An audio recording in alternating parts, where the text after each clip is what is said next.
నాశనమైంది BR Naidu ద్వారా. తెలుగుదేశం ప్రభుత్వం ఏర్పాటు చేసిన తర్వాత టీటీడీ చైర్మన్ గా చంద్రబాబు నాయుడు గారికి అత్యంత దగ్గరగా ఉండే వ్యక్తి, ఆయన అబద్ధాలను నిజాలుగా నమ్మించే ఓ టీవీ ఛానల్ ప్రతినిధి TV5 బిఆర్ నాయుడు గారు ఈయనను టీటీడీ చైర్మన్ గా నియమించడం జరిగింది ప్రభుత్వం వచ్చిన తర్వాత. తిరుమల తిరుపతి దేవస్థానం గాని, కొండ మీద గాని ఎంతో పవిత్రమైనటువంటి వాతావరణము, ప్రాంతం. ఈ ప్రపంచంలో ఉండే భారతీయులు ఎవరైనా సరే తిరుమల కొండపైకి వచ్చినప్పుడు అత్యంత భక్తిభావంతోనే ఉంటారు, నిష్టగా ఉంటారు. ఆ వాతావరణం కూడా మనకు ఎంతో ప్రశాంతంగా ఉంటుంది, మనసుకు సంతోషాన్ని ఇస్తుంది, ధైర్యాన్ని ఇస్తుంది. చెడు ఆలోచనల నుంచి మనల్ని పక్కకు తీసుకుపోయి ఆధ్యాత్మిక ఆలోచనల వైపు ప్రయాణింపజేస్తుంది తిరుమల కొండ. 7 కొండలు. ఇంతటి పవిత్రత ఉంది, అంతటి విశ్వాసం ఉంది భారతీయులకు. విశ్వాసం చాలా ప్రధానమైంది. దైవ భక్తిలో అన్నిటికంటే ప్రధానమైంది విశ్వాసం. ఆ విశ్వాసం ప్రతి భారతీయునికి ఉంది 7 కొండల పైన, దేవదేవుడైన వెంకటేశ్వర స్వామి పైన. మరి అట్లాంటి చోట స్వామివారికి సేవ చేయడానికి గాని, స్వామివారిని సేవించే భక్తులకు సౌకర్యాలు సమకూర్చడానికి గాని పాలక మండలి పనిచేస్తుంది. ఆ పాలక మండలి అధ్యక్షుడే అత్యంత ప్రధానమైనటువంటి ప్రాథమికమైనటువంటి బాధ్యతని కలిగిన స్థానంలో ఉంటాడు. అదే బిఆర్ నాయుడు. మరి ఆయన ఎంత పవిత్రంగా ఉండాలా? గతం గతః ఆయన ఆలోచనలు గాని, స్వామివారి పట్ల ఆయనకుండే అంకిత భావం గాని, స్వామివారిని సేవించే భక్తుల పట్ల ఆయనకుండే నిబద్ధత గాని, ఆయన వ్యక్తిగత జీవితం గాని అన్ని కూడా పవిత్రంగా ఉండాల్సినటువంటి అవసరం ఉంది. ఆ పవిత్రత లోపించింది, ఆ పవిత్రత లోపిస్తుంది.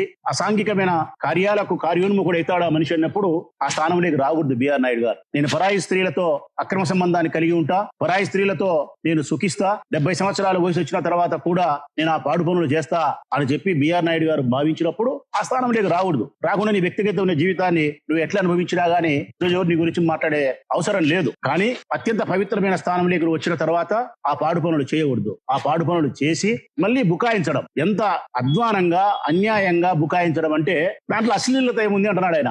మీడియా ముందుకు వచ్చి అశ్లీలత ఏముంది, అందులో ఏం లేదంట అశ్లీలత. ఒక పరాయి స్త్రీని కౌగలించుకొని నడుము పైన చెయ్యి వేసి అటువంటి వాతావరణంలో మన వీడియో కనిపించిన తర్వాత కూడా అశ్లీలత లేదంటే ఈ బరితెగింపు మాటలకు ఈ దేశంలో ఉండే ఏ స్త్రీ అయినా గానీ అసహించుకుంటుంది. సరే, ఆయన కంటే సిగ్గు ఎగ్గు లేదు బిఆర్ నాయుడు గారికి. కానీ ఆయన అపాయింట్ చేసినటువంటి ప్రభుత్వానికైనా నిబద్ధత ఉండాలి కదా. ముఖ్యమంత్రి గౌరవనీయులు నారా చంద్రబాబు నాయుడు గారికైనా గానీ ఆ నిబద్ధత ఉండాలి కదా. ఆధ్యాత్మ ఆలోచనల పట్ల నేను వెంకటేశ్వర స్వామిని కొలుస్తా అంటాడు, నాకు భక్తి ఉంది అంటాడు, ఇతరులకు భక్తి లేదంటాడు ఆయన.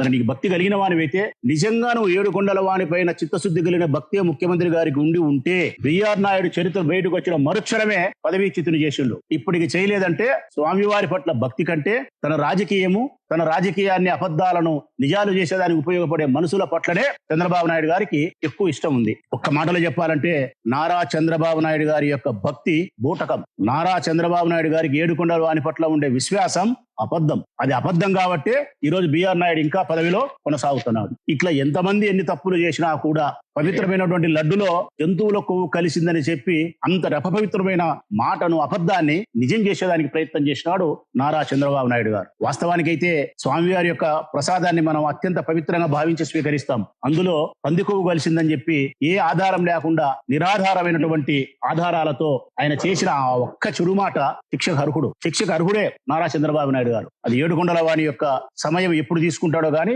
చంద్రబాబు నాయుడు గారికి అయితే మాత్రం శిక్ష తప్పదు. ఇప్పుడు మేము రాష్ట్ర వ్యాప్తంగా వైఎస్ఆర్ కాంగ్రెస్ పార్టీ గాని, మేధావులు గాని, భక్తులు గాని, ఆధ్యాత్మిక ఆలోచనల పట్ల నమ్మకం కలిగిన ప్రతి మనిషి కోరుకునేది ఏంటంటే బిఆర్ నాయుడు పదవి నుంచి తొలగించండి. ఇంత చెడు పనులు చేసిన ఆయన్ను తొలగించండి. మరొక మంచి మనిషిని ఏర్పాటు చేయండి. ఈయన తీసేసి వేరే అని పెట్టే మీవాడే ఉంటాడు, మావాడే ఉండడు కదా.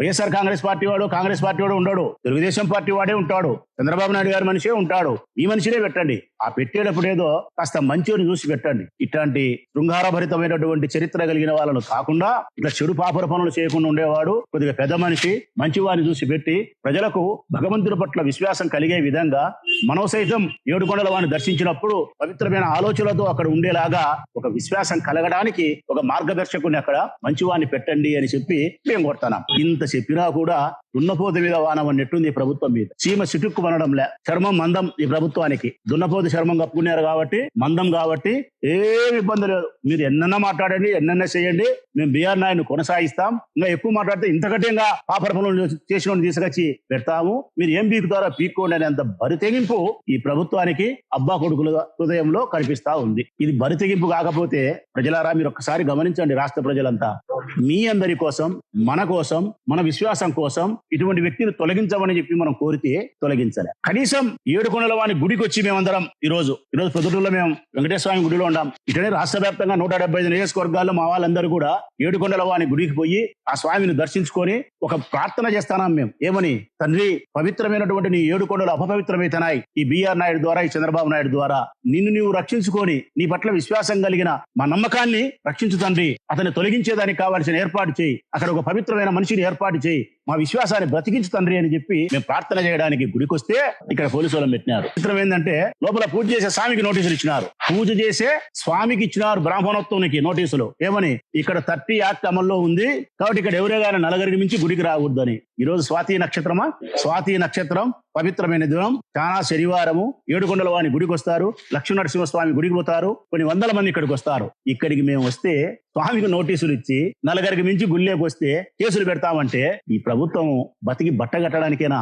గుడికి ఏడుకొండల వాని దర్శనానికి వచ్చే భక్తుల పైన మీరు కేసులు పెడతామంటే మీరు సర్వనాశనం అయ్యేదానికి దగ్గర వచ్చింది. చెప్పిన పనికిమాల మనిషికి శిక్ష తప్పదు, ఆ పనికిమాలని మాటలు నమ్మి కేసులు పెట్టే పోలీసు వాళ్ళకు కూడా శిక్ష తప్పదు ఏడుకొండల వాని వైపు నుంచి. ఇది మీరు రాసి పెట్టుకోండి. బ్రాహ్మణానికి ఇస్తారా మీరు నోటీసులు? ఇక్కడ 30 యాక్ట్ అమల్లో ఉందంట, నలుగురి మించి రాకూడదంట. నేను అడుగుతా ఉన్నా, మా దగ్గర బ్యానర్లు లేవు, ప్లే కార్డు లేవు, ఏ నిరసన మేము చేయలే. స్వామివారి దర్శనానికి వచ్చినాం, దర్శించుకున్నాం, వచ్చిన భక్తులందరికీ ప్రసాదం పెట్టినాం, పవిత్రంగా పూజ చేసినాం, చెల్లెళ్ళము తమ్ముళ్ళము అందరూ వచ్చి కూర్చున్నాం, 10 నిమిషాలు సేద తీసుకొని ఇంటికి పోతున్నాం. ఇక్కడ ఏమన్నా రాజకీయ నిరసన కార్యక్రమం ఏదన్నా ఉందా? ఏమీ లేదు. మరి కేసులు ఎందుకు పెడతారు మీరు? ఒక్కటే, ఈ ప్రభుత్వం చేసే పనికిమాలిన పనులు, ఈ ప్రభుత్వానికి సంబంధించిన తెలుగుదేశం పార్టీ వాళ్ళు చేసే వ్యభిచారాన్ని ప్రపంచానికి తెలియనికుండా ఉండేదాని కోసం మేము ఇది రావు వచ్చేది. ఇది మాట్లాడతాలే మేము.